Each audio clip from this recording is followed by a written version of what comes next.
journey, before and after the incredible guide dogs came into my life.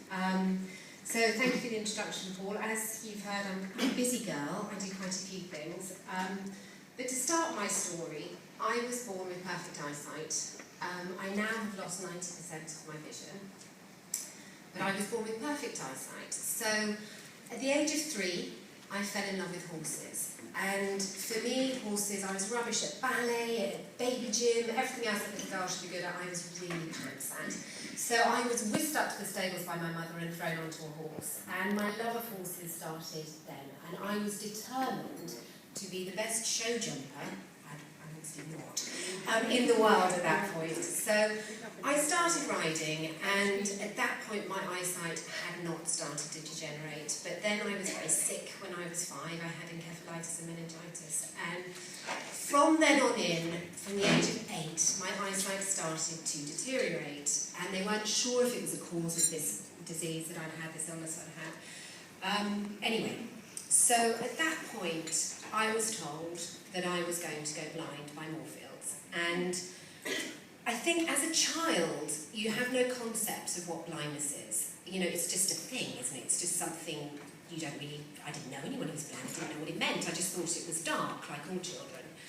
And you don't really understand the consequences of it. And I think the naivety of children is just brilliant, because I didn't see it as a problem that was going to affect my life. I thought it was an adventure that I had to work my way around. So apparently when they told me that I was going blind, my answer was, that's okay, my horse can see for me. So I didn't see that there was really, you're never going to drive, you're never going to do this, you're probably going to put your fingers in the soup bowl, not the finger bowl, all these eating potpourri, all these things that are going to happen in your life. So I really was quite determined to be good at being blind. And I decided I was going to practice. Apparently my mother found me in my bedroom when I was about 8 and a half, with all the curtains pulled, and a pair of socks around my eyes, and I'd moved all my furniture, which I thought was quite gallant for a young thing, and I was fumbling around the room. She walked in and said, "Darling, what on earth are you doing?" And I said, "Mum, if I'm going to go blind, I want to be good at it." And that was very much my attitude that my family had given me as well, because when I started to go blind, I think probably show jumping was not the most responsible sport for me to be endeavouring.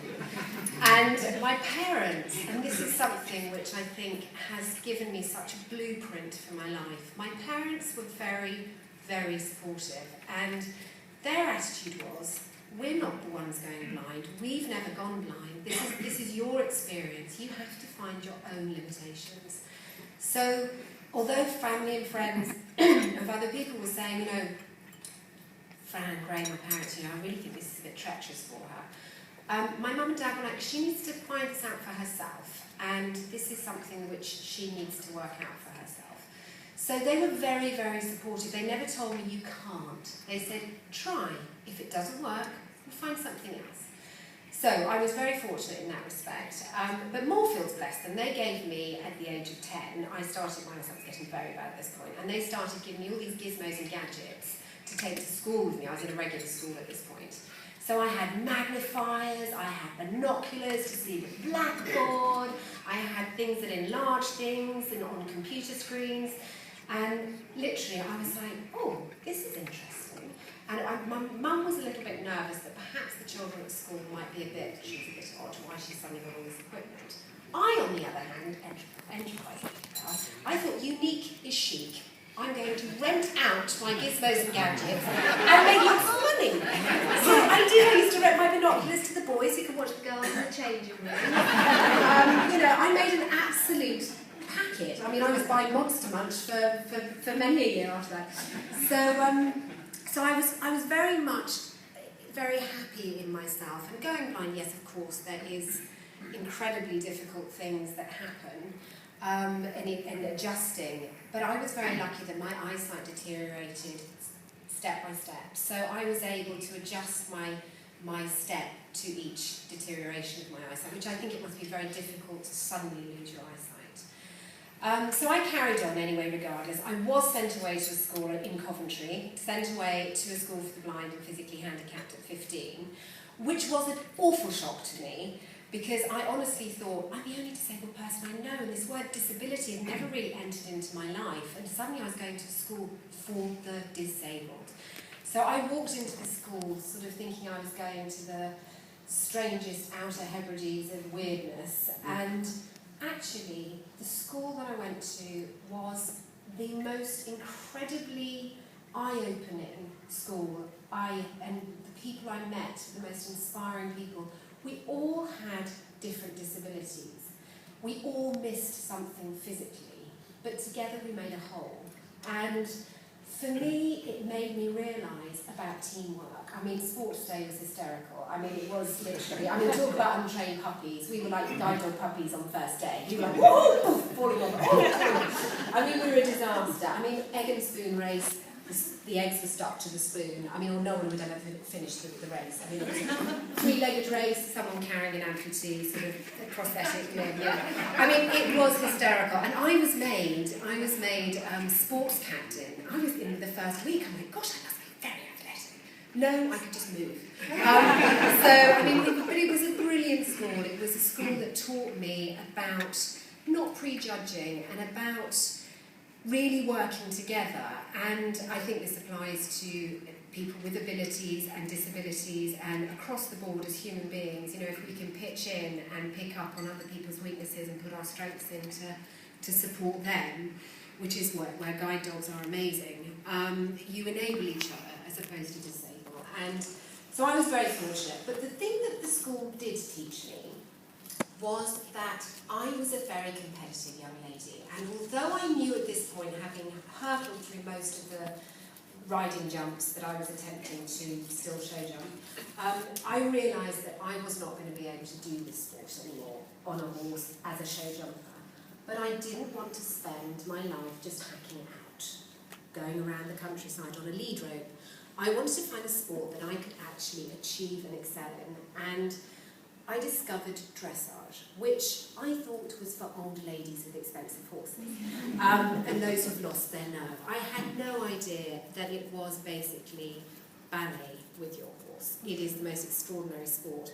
But, most importantly, it was a sport that allowed me as a blind person to compete on equal terms without my eyesight getting a look in. And it's set in an arena of 20 by 60 metres, and which is a stage that never changes, and it's a dance routine with your horse, which does change, but it's within the same stage. So there's no stripy jumps to run over, it's not like hurtling through roadworks, it's actually a very, very beautiful sport. It's like Strictly Come Dancing, but on a horse. So I found this sport, and I started training, and I realised that I had a lot to learn. But I was very fortunate. At the age of 18, I joined the British team, and I competed in the World Championships, and I really felt that this was a very big title for a very small talent, because I hadn't actually been riding dressage for very long. But I was so inspired and so dedicated and so focused. Literally my vision was not blurred by other things. I was so focused on what I really, really wanted to achieve, which was excellence. I managed to make it onto the team. I'm sure a few blank checks went somewhere. But anyway, I did make it onto the team. So I also discovered my love of music, which I had had throughout my life. But again, my school taught me that you can have music in your life, even if you can't play perfectly. I had a friend who was deaf, and she was grade 7 on the French horn. She did it all through vibrations. And what I learned at my school was that perfection is not perfection. Actually, it's that broken note which makes the beauty in that piece of music. And it gave me the courage to start writing my music. And dressage and music are actually the perfect marriage for me, because a lot of dressage is performed to music. So I was like, tick, I have a fantastic a sport that actually involves my main two passions. So this is where I moved to London after leaving school. Very, very silly girl. I thought, right, music, I'm going to follow this career, and I signed my first record contract, and this was my rebellious phase, and I joined a punk band. And I didn't want to tell anyone I couldn't see, because at that point I was quite nervous. The music industry is an industry of perfection. It is an industry at that point which was very much about how you looked, you know, it was the world of the Spice Girls at this point. And I was very nervous that if I said I was blind, and I'm very fortunate because my eyes are very deceiving, they look like they can see, and I thought if I counted my strides everywhere and I could get by with that, they all just thought I was on drugs, I think, to be honest. They just said, she's walked into something else again. What is wrong with this woman? So anyway, I joined a punk band, which was actually very good because they chained me to the drum kit, which I told them was a great gimmick, but it actually meant I couldn't fall off the stage. So I couldn't go very far. So they're like, great gimmick. I'm like, yeah, brilliant, won't fall off, fantastic. So I started with my music, and I left the punk band eventually, and I started writing my own songs, which aren't punky at all, I have to add. But at this point, I moved to Soho in London because I was signed to EMI Publishing, which at that time was on Charing Cross Road. And Soho is, as we all know who've ever been to London, it is one of the most busy places you could probably ever live. And I still did not have a guide dog. I was so worried that the guide dog would make me vulnerable, as in it would give this very open sign. I'd always hidden my disability, and that had been my way of getting through, if you like. And I was very concerned that if I had a guide dog, I would be vulnerable. People would see that I was blind, and that it would also affect people would talk to the dog and not to me, and I was very nervous about this. I was young, I was only in my teens, and I think myself, it wasn't vanity, but I think my self-image as a teenager was I just wanted to be the same as everybody else, you know, apart from the pictures of me and against walls and stuff that obviously were a bit. But so anyway, I spent probably 5 years in London at this point. I walked out of my front door in Brewer Street. I counted every single stride. I literally would listen so hard. Walking out of my house was like doing your worst exam ever. And I would listen. If I heard a group of people talking, they were women's voices, I would think, right, they might have bags on the floor. And I would move to the side a bit wider. If I could hear bottles of beer, I think they've opened the cellars, I would step out a little bit more. I would count every single stride. There was no pleasure in leaving my house. It was a very stressful experience, and it was an experience which I was actually risking my safety. And I carried on like this for many years until I got hit by a taxi. And I had stepped out into the road. I'd listen. I hated courier bikes because I could never hear the cycle courier bikes. And I used to listen so hard and I'd concentrate so hard. And I stepped out into the road, and I obviously just hadn't registered this taxi coming. There's so much noise. And this poor black cabbie hit me. And he literally jumped out of the car. He was so angry. He was like, "What are you doing standing out in the road?" And I had my registered blind card in my pocket, which I always carried with me. And I said, "I'm so sorry, I'm registered blind." And he started crying. And he said, "I cannot see this. You stepped out into the road. I didn't see. There was no sign. You don't have a cane. You don't have a dog." And it was at that moment I realised that my trying to preserve my independence was actually curtailing my independence. It was actually endangering other people. And it wasn't fair on society or on myself to live this deceit, if you like. So I called guide dogs, and I said to them, I know that my school, when I left, they wanted me to get a guide dog.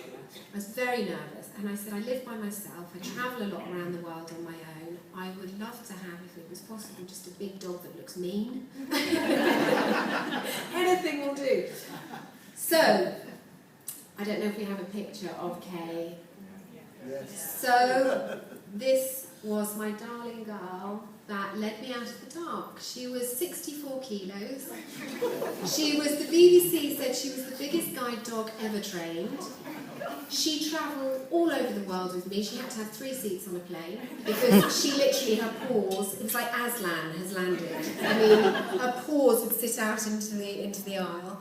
And she changed my life. I suddenly realised for the first time in my adult life I could walk along the street without having to worry and be braced for a fall. I could actually walk along the street and think about what I might like to have for dinner. I could walk along the street and appreciate what I was hearing, or she changed my life. And I really, I miss her every day. But, I really, she was just extraordinary. And she was just a gentle giant. And she was a guide dog in disguise, if you like, for me, because she was so different that she allowed me to have the confidence to have the guide dog, and also to have the confidence to be proud at the beginning. I was so unsure of myself, and at the end, I'm like, yeah, I'm the Line, she's my guide dog, she's awesome. But at the beginning I was like, yeah, she's a guide dog. I was very, very nervous about it. The guide dogs were hugely supportive, the London team were amazing. But we did have one incident where I went for dinner in the Ivy in London, and Kay was under the table. I used to get to restaurants a little bit early, as it says in the guide to dog training. Make sure your dog is settled, and you know what it's like with your first dog, you do everything correctly, it's like the first child. So in I go to the Ivy, I get Kay settled under the table. The people we were having supper with came and sat down, and then another group of people came and sat down at the table next door. And I thought, I recognise that voice, very well-known voice. And it was, I've forgotten his name. The guy from The Shining, Jack Nicholson. So he's sitting on the table next door. So I'm just about to have a sip of wine, and Kay decides, because the Ivy were very nice, they bought a big ice bucket, champagne bucket full of water for one, which they tucked under the table. So I'm just about to have a glass of wine, a sip of wine, and there's this from under the table. So I'm like, oh, and this voice says, God, you were thirsty. And I just went, no, it's my dog. And he was just like, and literally, as I got out, I went, yo, that is a dog. Literally. So, Kay, she'd been to so many occasions, and she was just beautiful. And she was amazing, because she can actually look at my footwear and work out where we were going by my footwear. If we were wearing trainers, she knew it was going to be a nice park free run. If we were wearing heels, she was on a go slow. She was like, I get it, Mum, you're wearing silly shoes. So she was very, very special. But anyway, so Kay sadly is no longer with us. But Uffa, my darling boy, he's my wingman. I call her my angel, and Uffa is my wingman. He's my little white van driver. He's incredible. But Uffa has done some extraordinary things in his life since he's been with me for 8 years. He's been in a theatre trapeze show, in which we had to change his cues, because he was on stage with me all the time, and he knew my cues before I knew they were coming, and he'd sit up and wait. So the director was always saying, the dog sat up again, we need to rethink these cues. He was far too intelligent. So anyway, back to horses. I'm going to go back to horses. So Uffa is in my life now, and my goal was to go to the 2012 London Olympics and represent my country in my country. So I had been training in Sweden with my horses, and Uffa and Kay had been in Sweden with me. We'd come back over to France, actually, because sadly my father died. And this was 2011. Now, it wasn't a good year. It was one of those years that was a terrible year, in fact. I had trained incredibly hard to rejoin the team, and in the June of that year, of 2011, we discovered that my horse had cancer, and he was put to sleep. And then 3 weeks later, darling Kay died, so it wasn't good. I lost two of my best friends. And then 3 weeks after that, we had a head-on car crash. I wasn't driving, but a lorry driver, thankfully, I was not driving. That's what we told the insurance. I wasn't driving, but we had a head-on car crash with a lorry driver that had fallen asleep. And I wasn't able to ride for a year because I had severe back injuries. So London 2012 were written off, I think is the only way we can describe it. So it wasn't a good year, but Uffa stepped up. He was amazing. He saw me through it. He was incredible. That year I decided to write a book. I thought, I can't do nothing, this is not me, I've got to do something. So I wrote a book, I recorded an album, and then this is how I ended up doing a trapeze show, because I decided that my physiotherapist said, the best thing you can do for your back is hanging.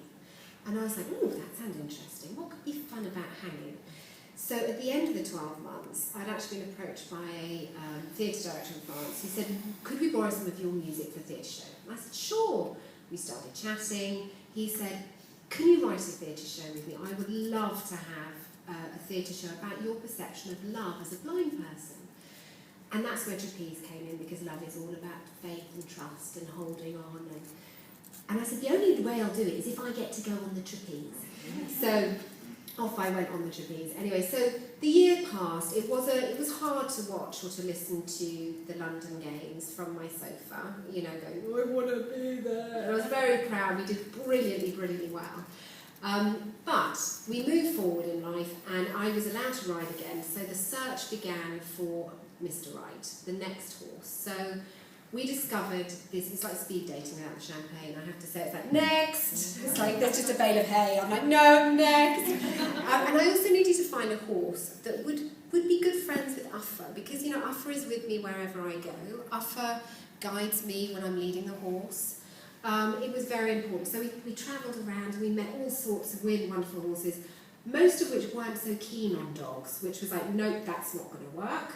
But anyway, we met Kit, who is the horse that I'm currently competing now, and he is an absolute gem. He's an absolute superstar. He had me at hello, literally, and he had Uffa at hello, not by the tail, thankfully, but they have become the best of friends. They even share carrots, it's quite cute.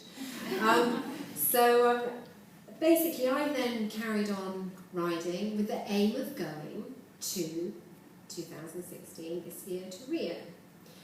And this is where, again, the story gets a bit of a pickle, because in 2015, the Paralympic Committee in all their wisdom and the International Federation introduced the blindfold rule. Now, this rule is a rule that dictated all medically classified B1 riders had to wear a blindfold whilst competing. Now, this is incredibly dangerous because you're riding 700 kilos of mind and muscle, which has an instinct for flight. So being me, I said, I'm not gonna have this. We're gonna change this rule. And everyone said, Verity, it's the Olympic Committee, you can't change this rule. And I said, but it is downright dangerous. It's not like running where you're attached to somebody, which I still think is wrong. But the value of that guide runner is that they get a medal at the end because they are so intrinsic in the process. So anyway, I started down the official channels, and nobody would change anything. Everyone was like, yes, yes, yes, dear, go away, kind of thing. So I thought, right, I'm going to put it to the public. I love the British public. I'm going to put it to the public and see what they think. So I asked the public what they think, and I started a campaign called Beat the Blindfold, which went around the world. It was actually quite incredible. And the brilliant thing about this campaign was it got people talking about what blindness is and how it affects people. And I think it's a dialogue that doesn't often take place. So for me, it was a campaign which, I love the Daily Mail readers. I was just saying to Jane, actually, that one of the Daily Mail readers, after they did an article, wrote in and said, but she's blind anyway. What difference does making her wear a blindfold make? And I'm like, oh, for heaven's sake, most people have light sensitivity. But people, it was great because people had the opportunity to ask this question. So we got people blindfolding themselves in all sorts of different situations and asking them to send in photographs. And it went around the press in the world. It was fantastic. Sadly, we did have a few photographs which my friend said to me, I don't think that's his nose. So I think, unfortunately, there were a few slight misinterpretations. After 50 Shades of Grey, I think it was like 50 Shades of Hay, you know, it was slightly different. So actually, we've managed to, the great news is, we have managed to change the rule, and it will be ratified this month. So I'm very pleased about that. Thank you to Guide Dogs for your support for that. And I think it's changed it's opened the way for a lot of blind riders throughout the world, which I think is really important because I think encouraging blind, I've been working also with the British Blind Sports Association, and I think it's encouraging parents to have the courage to allow their children to sit up on a horse if they can't see. It's quite a brave thing to do as a parent. And I think to then say, well, actually, they can only go this far and then we're going to whack a blindfold on them. The parents are like, well, why would we do that to our children? So it's actually opened the way a lot for, I think, youngsters coming through. So we're really, really pleased about it. So now we're in a situation, it may be up my game, because basically I refuse to do any para competitions. And we're now competing and winning at the highest level of any blind person in the world against able-bodied top riders. Oh, and I meant to say, okay, this is the little film that accompanied the campaign, which was actually viewed by over 4 million viewers on the BBC website alone, so it went worldwide. Tells you a little bit about the story. Oddly, I always do my makeup in front of the mirror, which is strange because I haven't actually seen myself for 20 years.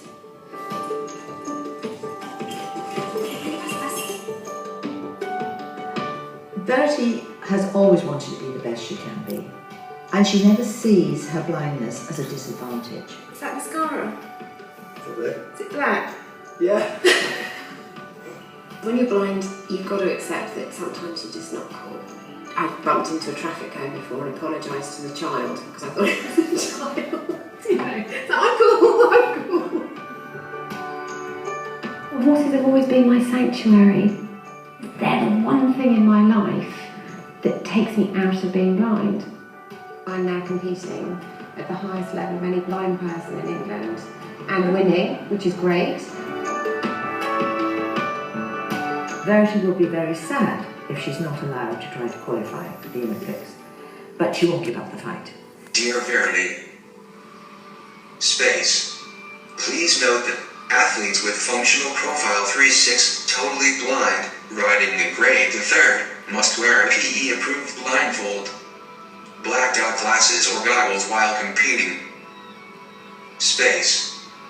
The tiny bit of light which Verity has is so important to her life, and by asking her to take that away and wear a blindfold is probably her worst nightmare. So, goodbye world, and it's ridiculous. So I'm facing now towards the... These on your left. Okay. Please, walking backwards, please. Okay. Now, am I in a straight line? I can't tell if I'm in a straight line. I can't do trot. I can't. This is bonkers. I can do PF, and I can do a half passing canter, and I can't do a trot. Is this you?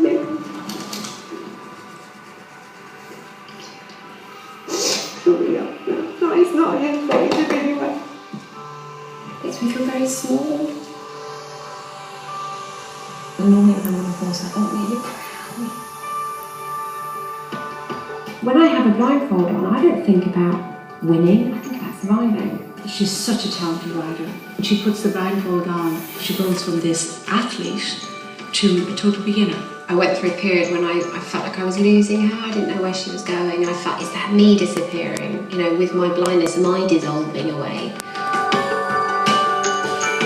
At this moment in time, she's on one of the biggest adventures she's ever been on in her life. They have to change that rule. I think it flies in the face of everything that the Olympics stands for. I have 100% confidence that I will change this role. You know, I've got this bloody far. You're not going to blindfold my ambition at this point. She will win. In one way or another, she will win. And we did change it.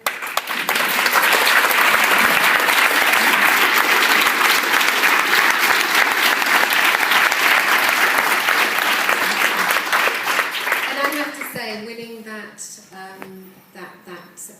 principle for me was more important than bringing home a gold, because it actually turned the tables for a lot of blind people, and that was very important. Guide dogs were incredibly supportive during that campaign, so thank you very much for that. But just to say very quickly before I leave the stage, I have learnt through my experiences, you know, little ones that they are, that especially now I'm competing in able-bodied, it's about team, it's about people coming together, and I have a team of people who help me when I compete in able-bodied competition. I'm allowed to have callers around the arena, around the perimeter of the arena that help guide me. And I find both four-legged and two-legged, you know, if we work together as a team, anything is possible. And a bit like I learnt at school, that we're all lacking in some way, but together we make a whole. And to be honest with you, I live a very incredibly, extraordinarily diverse and beautiful life. I travel all over the world. I couldn't leave my front door without Uffa and guide dogs. So Thank you very much, and I think everyone here should be incredibly proud of themselves today. So thank you very much for having me.